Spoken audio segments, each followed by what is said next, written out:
Não há vida próspera sem sofrimento. Calma, eu sei que você se assustou só com essa frase. 2, 3 e... Não há vida próspera sem sofrimento. Tenha calma, eu sei que essa frase pode ter te assustado.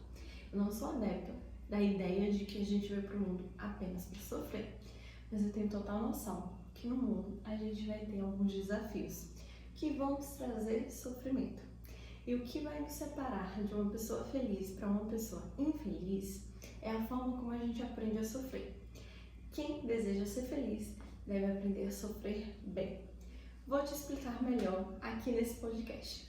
Eu sou a Lúcia Lisboa, professora, terapeuta e assistente social, e venho conversar com você sobre o processo de sofrimento, como desafiar-se, como vivenciá-lo de maneira leve.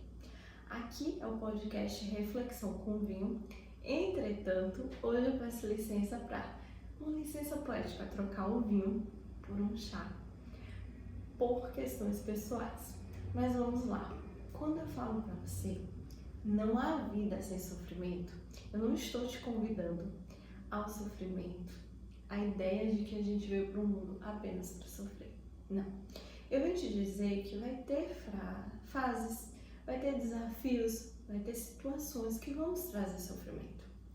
E a forma como a gente reage é que vai definir como é que a gente vai vivenciar esse sofrimento. Se vai ser algo dolorido, ou extremamente dolorido, ou se vai ser algo que você vai sentir sim um impacto, mas vai vir através dele aprendizados. E para isso eu vou trazer uma historinha, história de Buda e as duas flechas. Buda fala o seguinte: se você lançar uma flecha e acertar aqui neste local, vai doer.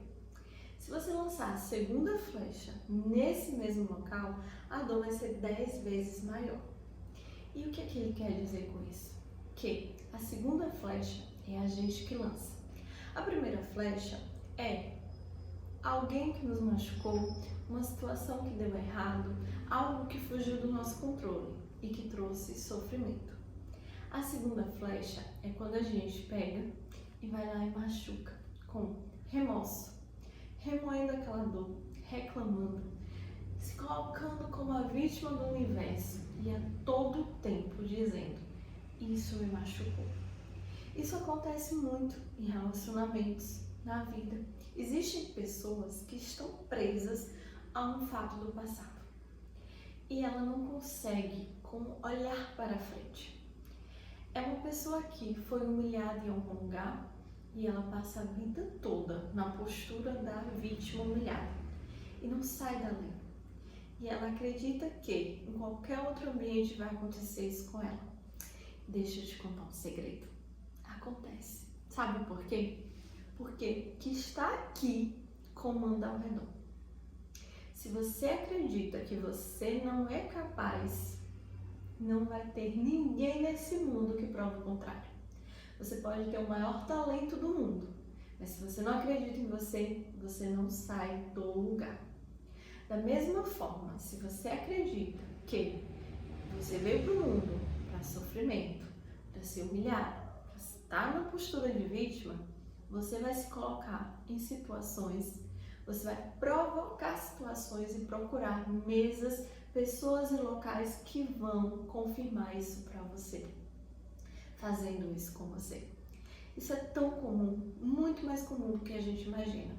E aí, a primeira flecha dói.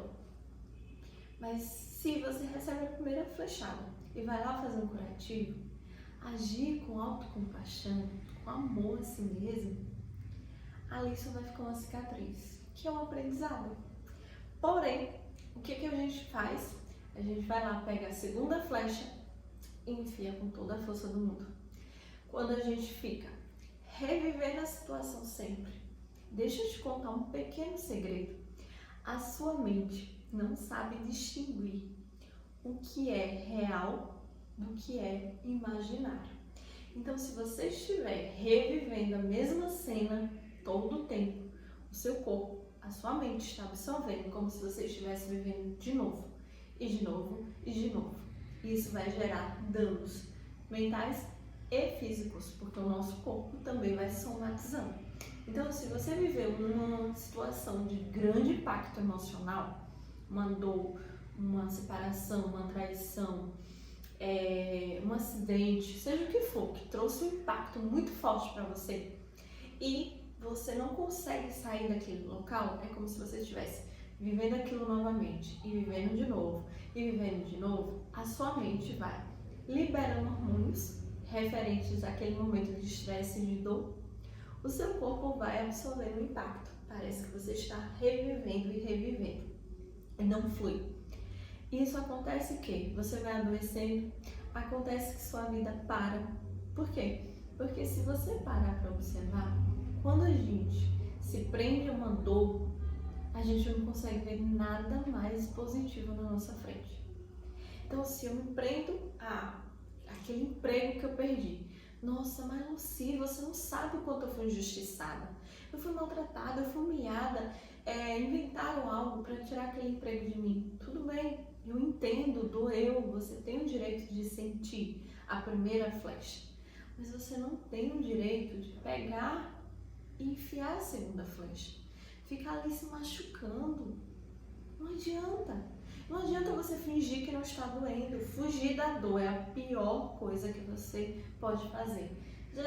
Não sei vocês, mas na minha infância eu escutava: se ficar o bicho come, se correr o bicho pega. Eu costumo dizer que esse bicho é a dor. Não vai adiantar. Você vai correr, você vai se esconder, vai chegar de uma maneira ou de outra. E como é que a gente consegue enfrentar o bicho papão? Enfrentando, sentindo, tete a tete, olho no olho. Tá doendo, machucou muito.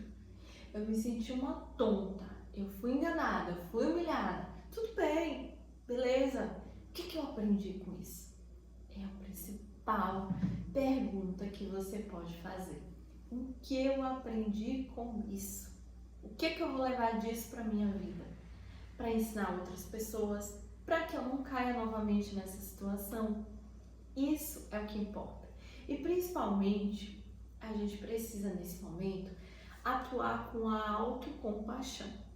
Muitos de nós somos especialistas em ter compaixão com o outro. Ou seja, eu consigo ter empatia pela dor do outro. Eu consigo respeitar e perdoar que o outro fez errado. Não, fulano, mas você caiu ali, foi um golpe, tá tudo bem, acontece com qualquer pessoa. Não é assim que a gente fala com um amigo? Mas parece que somos os nossos próprios inimigos. Por quê? Porque quando acontece com a gente se coloca na postura de: mas eu sou burro, eu sou muito da retardada, do retardado, porque pintaram e bordaram comigo de novo, fizeram isso e eu não percebi. Aí você sabe o que você está tirando? A segunda flecha novamente. Por quê? Já te machucaram, já te enganaram, já te fizeram sofrer de alguma forma, e você, ao invés de se acolher e dizer: tudo bem, eu tenho uma parcela de responsabilidade, só que é responsabilidade, não culpa, gente. A culpa, ela te aprisiona, ela te coloca numa postura de uma vítima do universo, uma vítima de si mesmo. Mas é responsabilidade, eu tenho responsabilidade, eu botei essa pessoa dentro da minha vida. Eu deixei essa pessoa invadir um espaço que não deveria. Pronto, beleza. Aprendi, vou fazer de novo, não mais.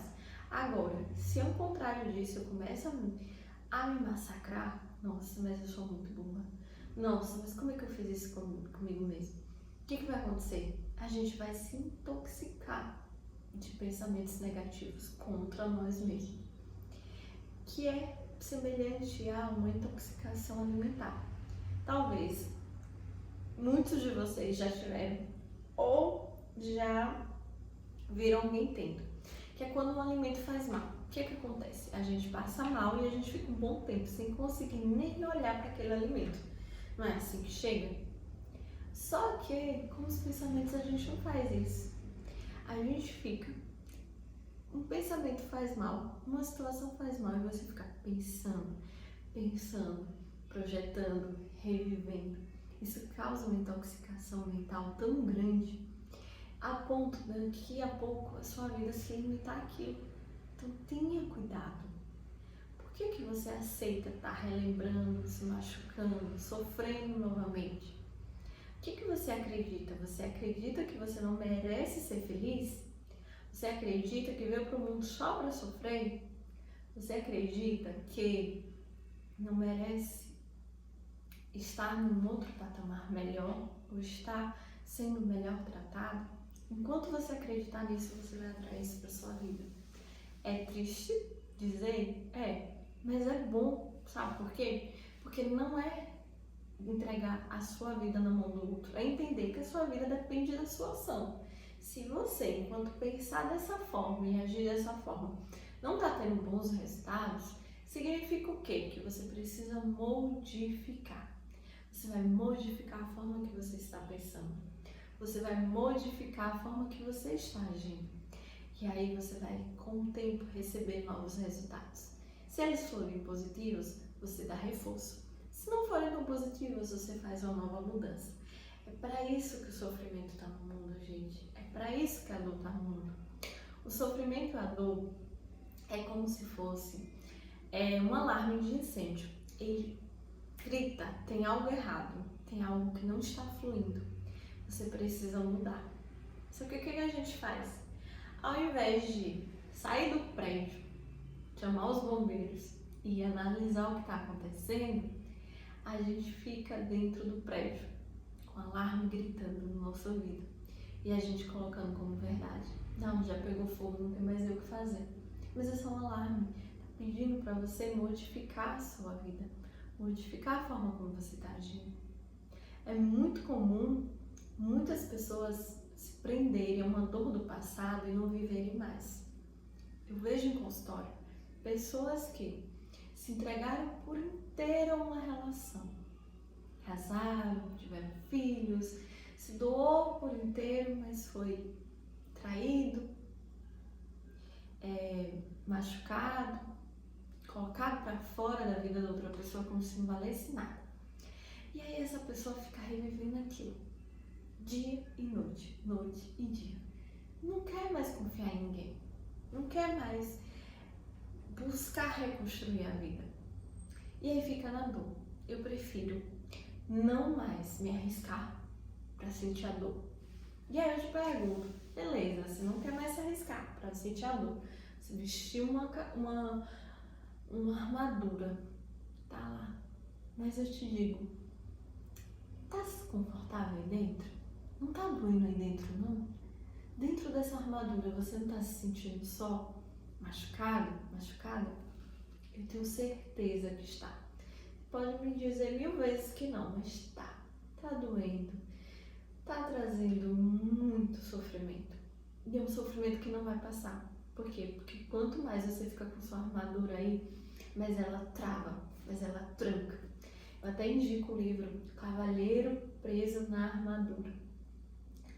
E o que esse livro traz? Esse livro fala de um cavaleiro que vivia em função de ir para guerras, salvar princesas de castelos, mesmo que as princesas não quisessem.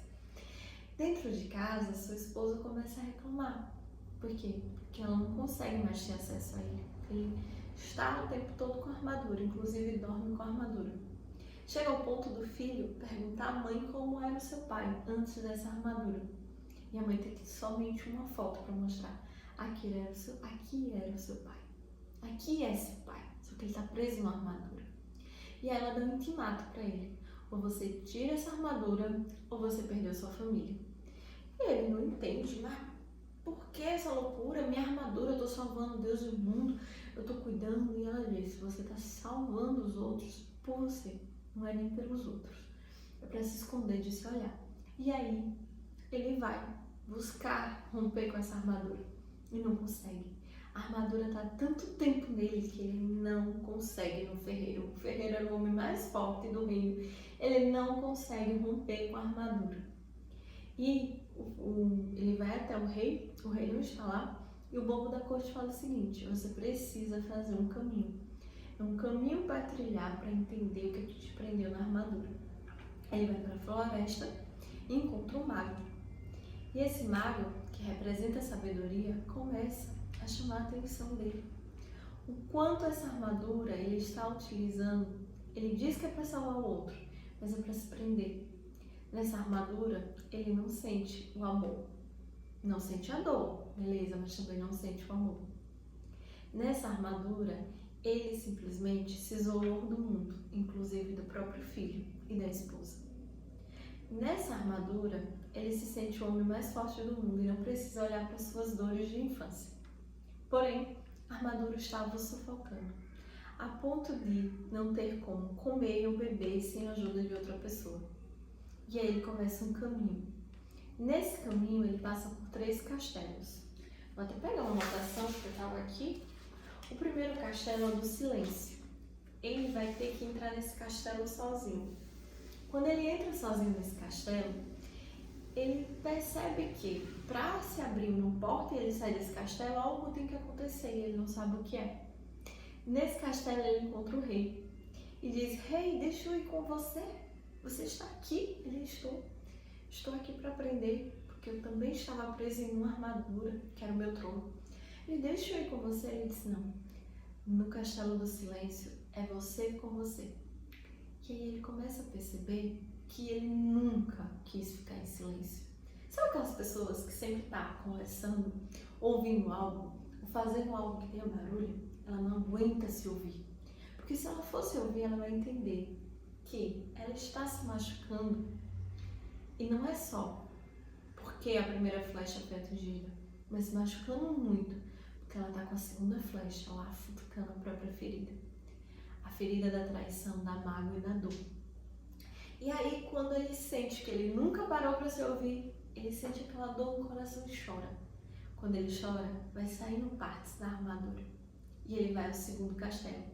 É o castelo do conhecimento. No castelo do conhecimento, ele acha que vai buscar conhecimento sobre o mundo, sobre outras coisas. Mas lá ele se encontra com um espelho. Nesse espelho ele se olha e lembra quando foi que ele acreditou que ele não era digno de ter uma família, de ser feliz, de ser um grande homem, sem armadura. Que ele precisava se esconder atrás de uma armadura. E eu te pergunto, qual é a sua armadura? É seu trabalho? É seu dinheiro? É o seu poder sobre outras pessoas? É bebidas? É sexo? Seja qual for, cuidado, porque essa armadura não está te protegendo. Ela está te sufocando. E aí, quando ele se olha no espelho e reconhece que dia ele deixou de acreditar nele, porque ele ouviu da babá, que ele não era um menino belo nem inteligente, que ele ouviu do pai, da mãe, seja lá de quem for, primeiro ele perdoa essas pessoas, porque ele entende que essas pessoas falaram por falar. E não é elas que definiram que eles eram assim, que ele era assim, mas ele quando acreditou.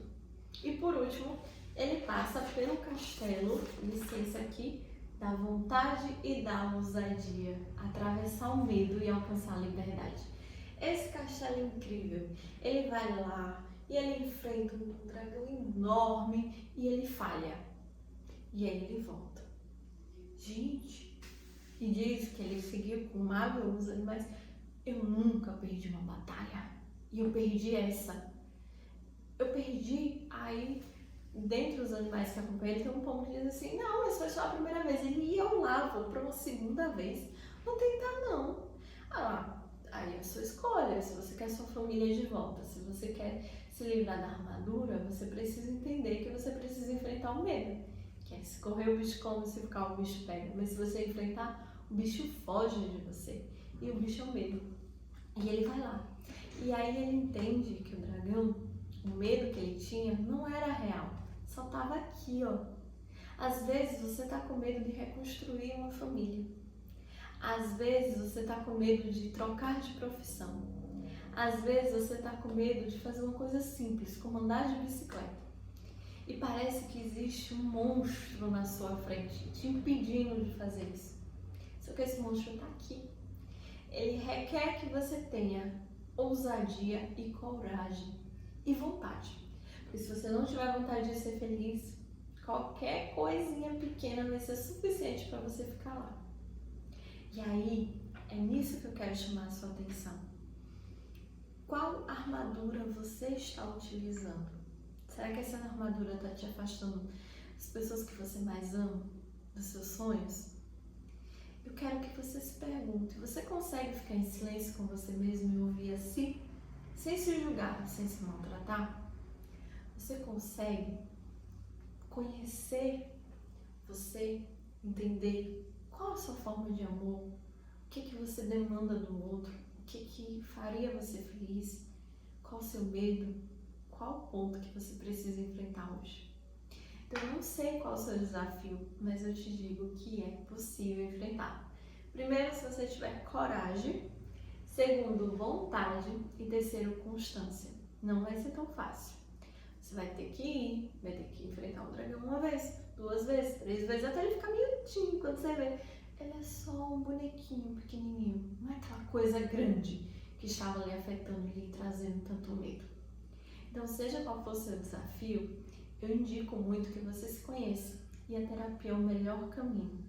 Se você tem interesse em fazer terapia, aqui embaixo, aqui nesse perfil tem o meu arroba. No meu arroba você pode mandar um direct, que eu vou poder sim conversar com você e marcar uma sessão.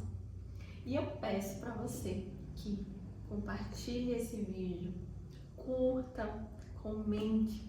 Quanto mais pessoas, quanto mais a gente faz isso, o YouTube entende que é um vídeo importante e ele distribui melhor. Muito obrigada pela presença. Desejo que você consiga, com autoconhecimento, autocompaixão, coragem e ousadia, enfrentar esse novo, o seu maior medo, seja ele qual for, e chegar ao seu destino, que é o seu objetivo. Uma excelente semana para vocês!